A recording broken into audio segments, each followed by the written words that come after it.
a home, how alive we are. Love holding you close. I'll be your sweet dream. Be whatever you need. Hey everyone. So this is my channel. This is like really weird for me to be talking to my phone instead of like to a person. Like this is just awkward. So forgive me on that. My dog's in here too. So I'm making this channel to kind of like guide other same-sex or LGBTQ plus couples through the fertility process. It's a really daunting journey for sure, and like very hard to find information. So I just wanted to make this channel to help people out. So a bit about me. I'm 25. I live in Canada. I love dogs. I love my wife. My wife's name's Allison. She's not going to be in this video. She'll be in the future videos for sure, but she's a little more shy, so it'll depend on how she's feeling. But we got married a year ago, last summer. And we were like, we want to have kids, but you don't really have as much control as to when you're going through the fertility clinic, right? You kind of go when it's your appointment and you don't know how long it's going to take really. So we're making this channel kind of to document the process so we remember it. It's not for followers or anything like that. It's just so we don't really forget what we went through. Because I mean, it's so consuming in the time, but I guess when we finally have a kid, we probably won't even think about this that much. So I want to remember it because it's a big part of our life right now. So I put up asking people on my Facebook and on my Instagram what they want to know. And I got a lot of responses for sure. And so I picked out a few of them kind of to touch on in this video, just because this is kind of a catch-all, this is me type video.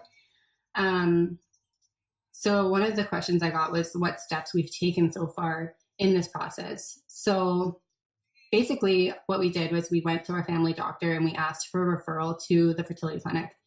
And from that point, it was about a month and a half later, the fertility clinic called us and asked us to come in for an initial appointment, I guess, just to kind of meet and see what the process would be like.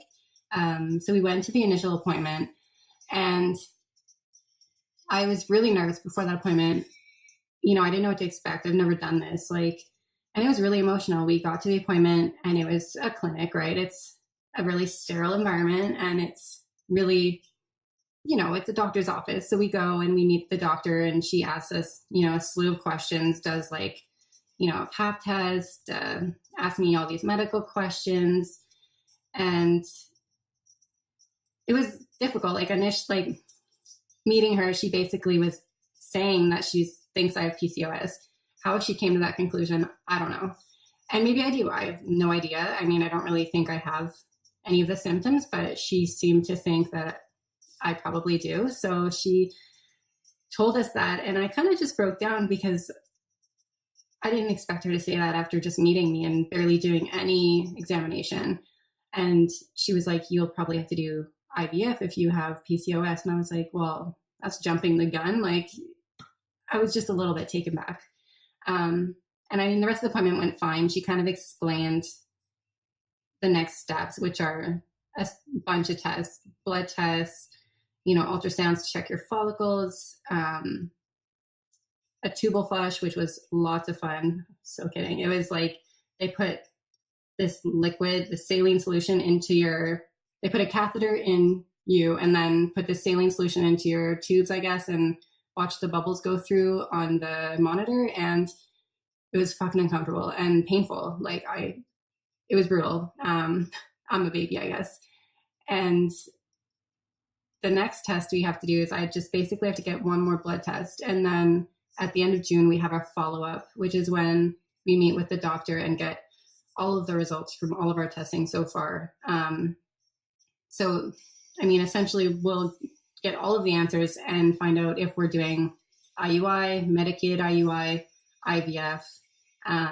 It'll kind of tell us what the next step is. So we're both really nervous for that appointment because I have had blood work done before to check my hormones, and I did have a hormone imbalance. I had a super high level of estrogen and testosterone and a really low level of progesterone, which is essential in sustaining pregnancy. So I'm nervous that this blood work will say the same thing, even though I've changed a lot of my lifestyle, like my eating habits, my stress levels, my, my workout routine, everything. I've changed my entire life. So I'm really hoping, like, please, like, that the hormones are fine and that I don't have to do anything too crazy, but whatever we have to do, we'll do. So basically next step is follow-up, where we find out all the answers, and I will definitely be doing a video of the before follow-up and after follow-up and giving you guys kind of, an update on what the doctor said and what that means for us. Another kind of question I got was what the expenses were. So I can't touch on this that much yet because we haven't paid anything yet, but I can say that it depends what route you go. If you get a known donor, it can be free in terms of the sperm. If you go through the sperm banks online, it's anywhere from like $800 to $1,000 per vial, I'm pretty sure. Okay. So what options are there? So you can do IUI, which is intrauterine inception or something, when they literally just put the sperm right into your embryo, ovary, womb. I don't know. They just put it right in wherever it goes. Super helpful, I know. You can do IVF, which is when they do an egg retrieval. They take your eggs out of your ovaries and then they fertilize them like out of your body and then put them back in. That's more intrusive and more invasive, obviously, and there's hormones that are associated with that. You can do medicated IUI cycles as well, but I know IVF is a lot more daunting. And there's also reciprocal IUI, which is basically when I would carry my wife Allison's egg in my body. So that's a cool option as well. I'm not sure about the cost of that. I have no idea if it counts for like the government funded IVF or what. Like, I have no idea. So in terms of donors, so known donor versus sperm bank donor. So initially we wanted a known donor. That's kind of like what we always kind of hope for, just so we know where the kid comes from, and we kind of, I don't know, we just know what to anticipate, right? Because this process, you don't know anything that's going to happen. Like, you have no control over any of it. So we wanted to have like that little piece of control, but it just didn't work out for us. So we're looking on the sperm banks now, and we found a few donors on there that we really like, and that kind of look like Allison, and one of them kind of looks like me, and like, we don't know who we're going to choose. But there's definitely options out there. The price obviously sucks, but in the grand scheme of things, it'll be fine. Another question that I got was, whose DNA are we using first, and how did we decide that? So we are going to use mine first. We literally, I don't know how we decided that. Allison doesn't really want to carry a child, like be pregnant with the child.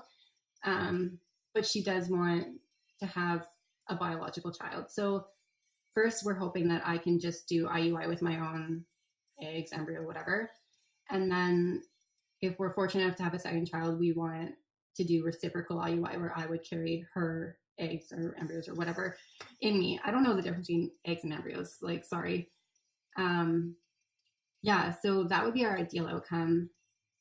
So we're really hoping that works out for us, like, because I really would like to have, both of us have a biological child. Like, not that it really makes a difference, but if we can do it, why not? And we want to use the same donor for both kids so that they're half siblings. We won't call them half siblings, we'll just call them siblings, but genetically we'd like them to be related if possible, just because why not? But I don't know, it all depends. Sperm donors can only have, I think, like 25 offspring in like per capita. It's different everywhere, but I'm pretty sure that's the one for Canada. So, I mean, if we get a sperm donor and by the time we want to have a second kid, they've maxed out, then I guess we'll find another one. So that's kind of where we're at now, like what we've been through so far, and, the information I have so far, like we're kind of just learning as we go, and it's been a crazy ride for sure. And we're just trying to stay positive and hope that we're lucky enough to get pregnant and not spend our life savings. But I mean, it'll be worth it regardless. So yeah. So anyways, I hope you like this video. You can like, comment, subscribe to my channel if you feel like it. Yeah. And if you have any questions, feel free to comment. Thanks.